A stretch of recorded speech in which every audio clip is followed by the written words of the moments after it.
the continual curse of the absconding guitar players. And as this new guy, you know, I mean, I knew I was being scrutinized not so much for my musical talents, but for my psychological soundness, shall we say. They'd kind of sussed there might be a little sagging in the continuity of an album and say, well, we need something a bit more upturn. And Bob would just disappear with his A-before, you know, sheet of paper and pen. Come back hours later, a day later, and boom, he'd be there. Very, very good, you know, real trooper.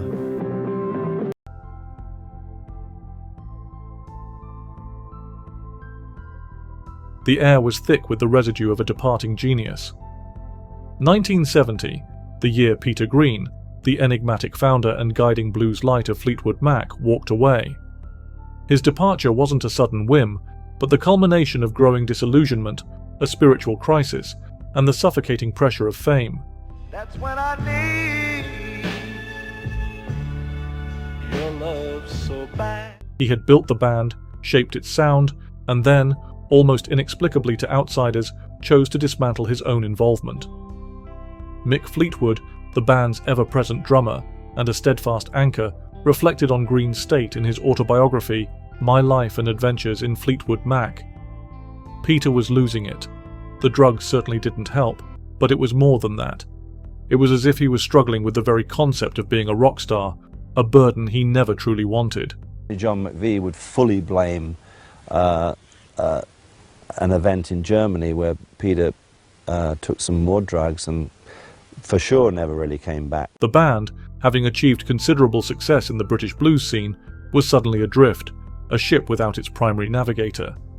They had a formidable rhythm section in Fleetwood and John McVie, and the burgeoning songwriting talent of Christine McVie, but the distinctive guitar voice that had defined them was gone. This void created an urgent need for a new direction, a fresh spark to keep the music alive and the band afloat.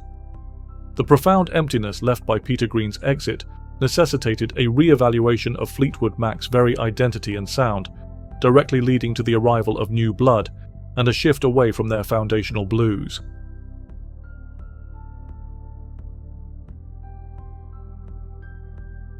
The search for that fresh spark led Fleetwood Mac across the Atlantic, somewhat ironically, to an American guitarist, Bob Welch. In search of a new guitarist, Fleetwood Mac turned to American Bob Welch.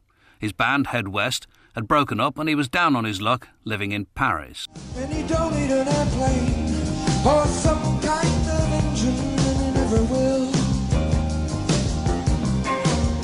Now you know. His arrival in 1971 marked a pivotal moment, a conscious, or perhaps unconscious, severance from the deep blues roots that had nourished the band for its first 4 years. Welch was not a blues purist like Green or even Jeremy Spencer, who would also soon depart. Instead, he brought a more melodic, atmospheric, and distinctly American rock sensibility. I knew I was being scrutinized not so much for my musical talents, but for my psychological soundness, shall we say. Mick Fleetwood recalled the impression Welch made during their search. Bob wasn't a bluesman, not in the way Peter was, but he had this incredible knack for melody, a really contemporary sound that we desperately needed. He was totally different background, R&B, sort of jazzy. He brought his personality. I mean, he was a member of Fleetwood Mac before we'd even played a note. This new influence was immediately evident on Future Games, released in September 1971. The album was smoother, less raw, with longer, more introspective tracks.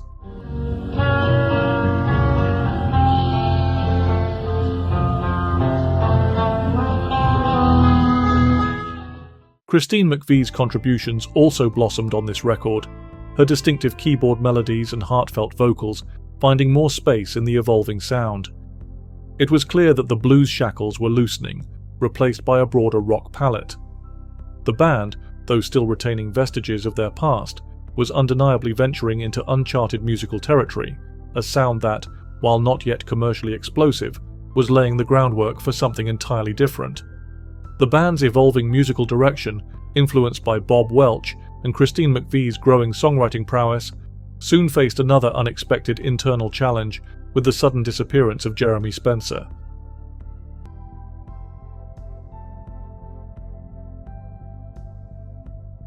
Just as Fleetwood Mac was beginning to find a new equilibrium with Bob Welch and the burgeoning influence of Christine McVie on future games, another jolt struck the band: the perplexing disappearance of Jeremy Spencer in February 1971.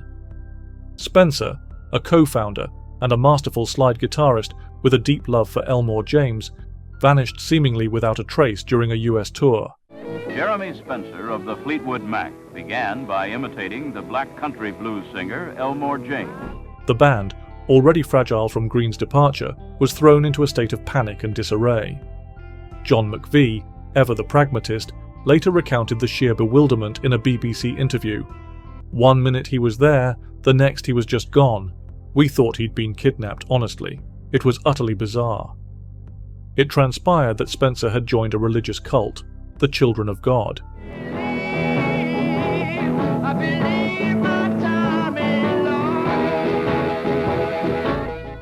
His sudden exit left another gaping hole in the band's guitar section, forcing them to scramble and adapt mid-tour. It further emphasized the instability plaguing Fleetwood Mac during this period, turning them into a revolving door of talent. This left Danny Kirwan, who had joined before Spencer's departure, and the newly arrived Bob Welch as the sole guitarists, accelerating the band's move away from its original blues sound and towards a more experimental, rock-oriented style born out of necessity.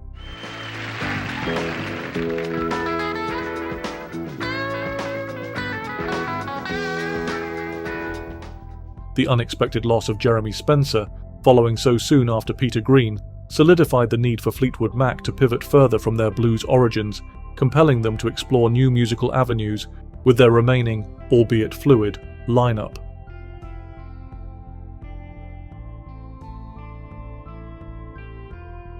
With Jeremy Spencer gone and Peter Green a fading memory, Fleetwood Mac was forced to embrace their evolving sound, leading to the release of Bare Trees in March 1972.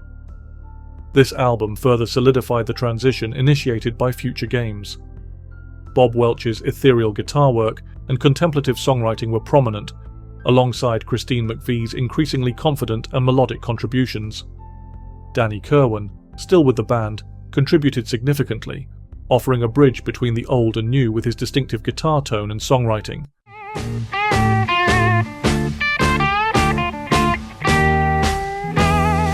Bare Trees featured tracks that hinted at the melodic rock future, showcasing a band searching for its voice amidst the shifting sands. Mick Fleetwood reflected on this period in My Life and Adventures in Fleetwood Mac. "We were still trying to figure out who we were. Every album felt like an experiment, a step in a new direction, but we were moving forward." The album achieved a modest commercial improvement, reaching number 70 in the US, a sign that their new direction was resonating, if subtly. However, the internal tensions continued, and Danny Kirwan's behavior became increasingly erratic. His increasing alcohol use and unreliability on tour became a significant burden. The creative differences and personal struggles, particularly Danny Kirwan's declining reliability, necessitated another critical lineup change, forcing the band to once again adapt their sound and search for new instrumentalists.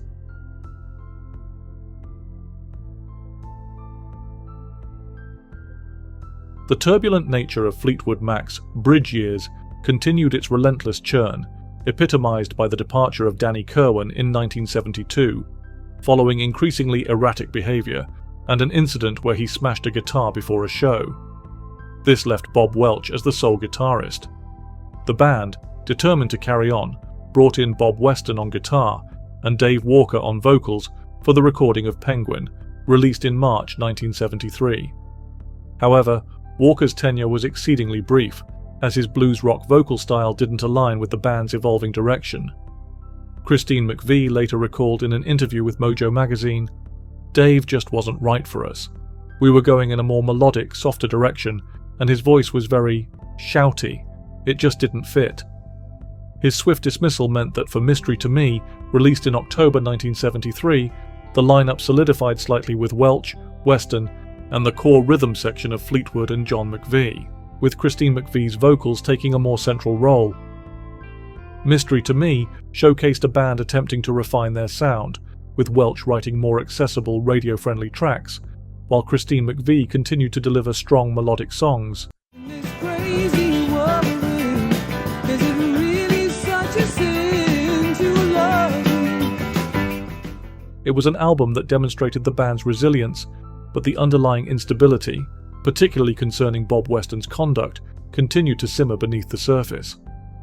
The persistent instability within the lineup, especially surrounding Bob Weston's personal conduct, directly impacted the band's cohesion and public perception, eventually leading to another significant managerial shift.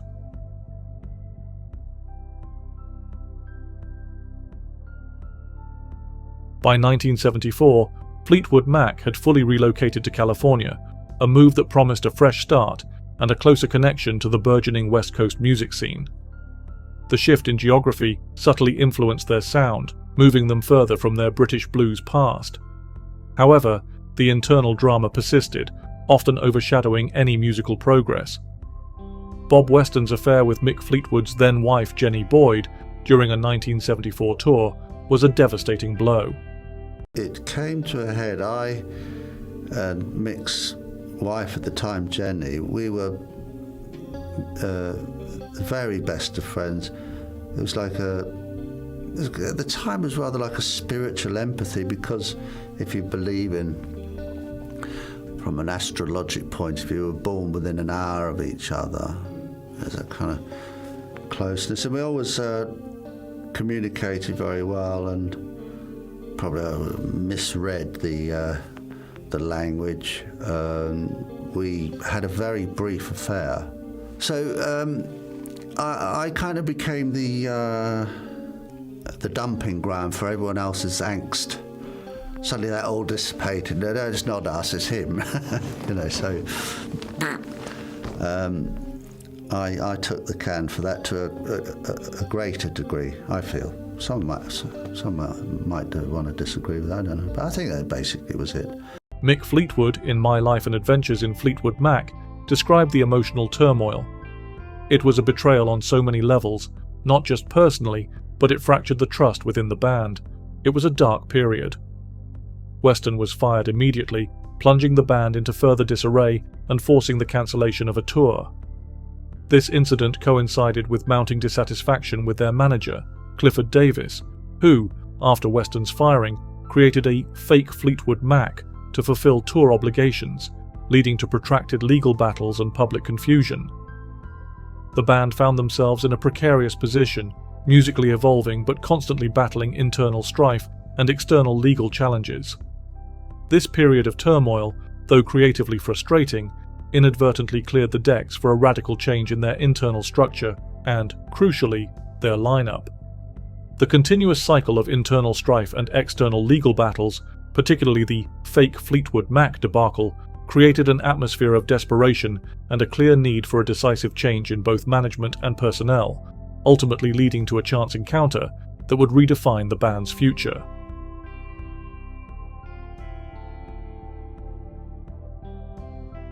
Heroes Are Hard to Find, released in September 1974, became the swan song for the Bob Welch era of Fleetwood Mac.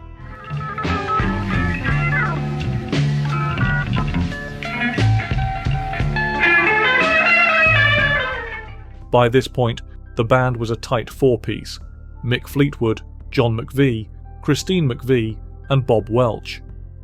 The album showcased a more polished and radio-friendly sound, with Welch's songwriting continuing to mature. Tracks like Hypnotized received some airplay, and the album reached number 34 on the US charts, indicating a slow but steady growth in their American audience.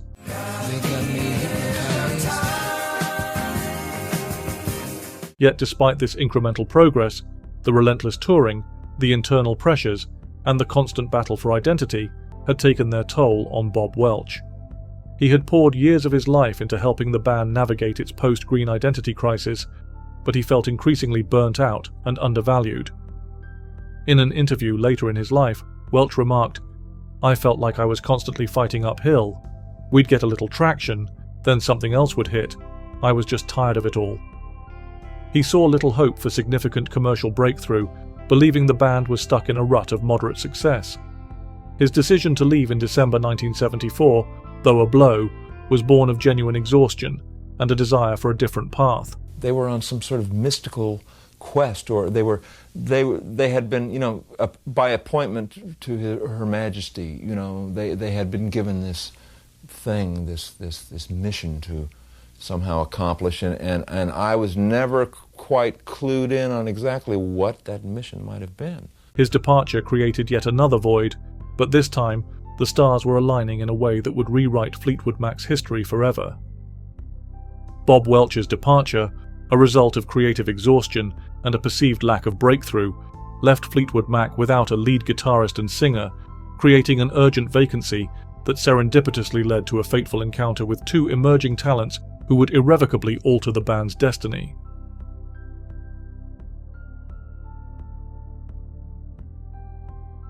The unexpected exit of Bob Welch in December 1974 left Fleetwood Mac in familiar territory, rudderless, at least in terms of a lead guitarist and vocalist.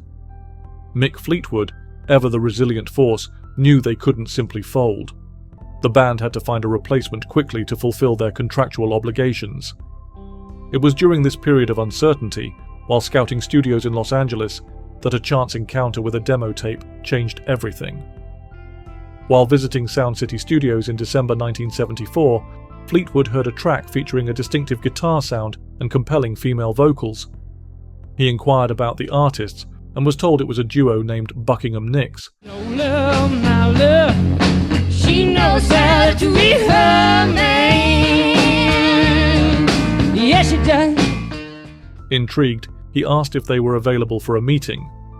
Lindsey Buckingham, the guitarist and vocalist, and Stevie Nicks, the captivating singer-songwriter, were a couple who had released one unsuccessful album and were struggling to make ends meet.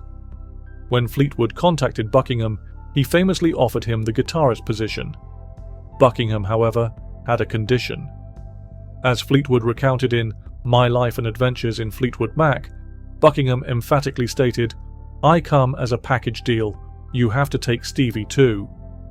It was a bold demand from an unknown, but Fleetwood, sensing something extraordinary, agreed. This instantaneous decision, born of desperation and a stroke of pure luck, marked the end of the bridge years and the beginning of Fleetwood Mac's most iconic and commercially successful era. Loving you isn't the right thing to do. The band that had weathered endless storms, lineup changes, and identity crises was about to find its definitive voice and propel itself into superstardom, largely due to the unique chemistry and transformative influence of its new members. The immediate acceptance of Lindsey Buckingham and Stevie Nicks as a package deal, despite their relative anonymity, instantly injected a fresh, transformative dynamic into Fleetwood Mac, ushering in an era of unprecedented creativity and commercial success.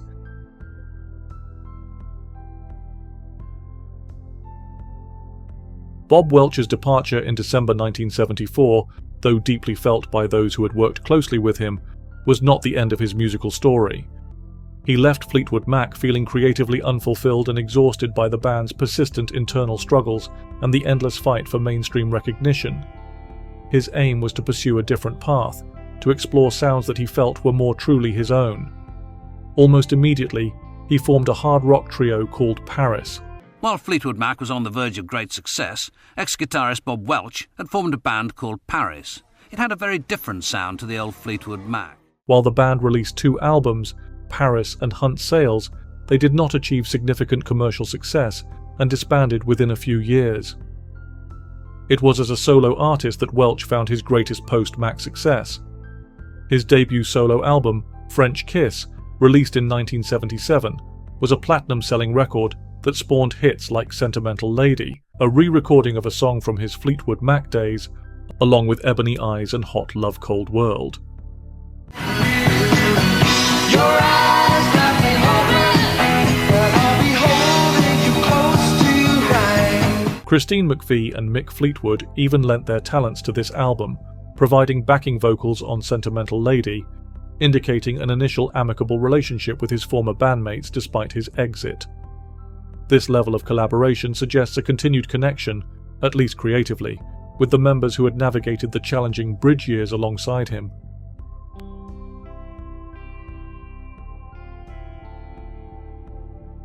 The immediate aftermath of Bob Welch's departure and the subsequent explosive success of the new Fleetwood Mac, particularly with rumours, created a complex dynamic. While there appeared to be initial goodwill, as evidenced by Christine McVie and Mick Fleetwood's contributions to French Kiss, the immense fame achieved by the Buckingham Nicks lineup inevitably created a shadow. Welch had, after all, been instrumental in moving the band towards a more melodic Californian sound and pushing for their relocation to Los Angeles, both decisions that directly paved the way for their superstardom. Yet, he was not there to share in its greatest triumph.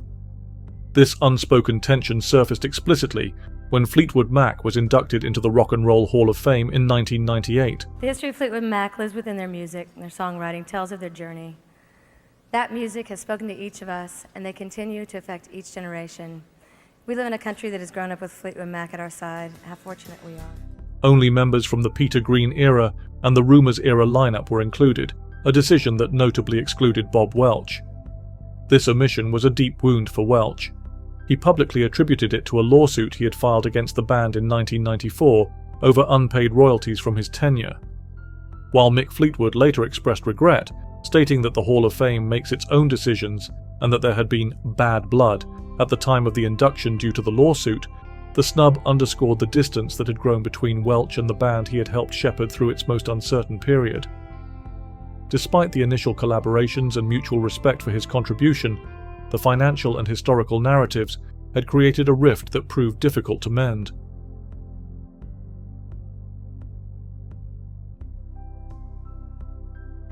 Following his solo success in the late 70s, Bob Welch continued to release albums, though none reached the commercial heights of French Kiss. He eventually moved to Nashville, Tennessee in the late 1990s, focusing on songwriting and working on other musical projects. However, behind the scenes, Welch faced personal struggles. In later years, he suffered from significant health issues, including a terminal spinal illness that caused him immense pain and was progressively debilitating. On June 7, 2012, at the age of 66, Bob Welch tragically died by suicide at his home in Nashville.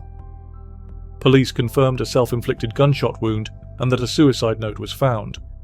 His wife later shared that he had undergone spinal surgery 3 months prior and doctors had informed him his condition would not improve, and he did not want her to have to care for him as an invalid. His death prompted an outpouring of sadness from his former bandmates. Stevie Nicks released a statement calling his death devastating, adding, "He was an amazing guitar player. He was funny, sweet, and he was smart. I'm so very sorry for his family and for the family of Fleetwood Mac. So sad." Mick Fleetwood also expressed his shock, noting that Welch was a very profoundly intelligent human being and always in good humour, which is why this is so unbelievably shocking. While his relationship with the Rumours era of Fleetwood Mac had its complexities, particularly around the Hall of Fame induction, the personal respect and recognition for his crucial role in the band's survival during its bridge years remained evident in their reactions to his passing. Bob Welch's battle with a debilitating illness led him to make a heartbreaking choice, ending a life that had been integral to Fleetwood Mac's improbable journey. While his name might not echo with the same widespread recognition as those who followed, his enduring legacy lies not just in the hits he penned or the albums he shaped, but in his quiet resilience during the band's most uncertain years. He was the unsung architect of their transition, the steady hand that steered the ship through treacherous waters, ultimately paving the way for the greatness that lay beyond his tenure. His passing, though tragic, served as a poignant reminder that the tapestry of Fleetwood Mac's history is woven with many threads, each one, like Welch's, essential to the strength and beauty of the whole. For more Fleetwood Mac videos, just click the thumbnail on screen now.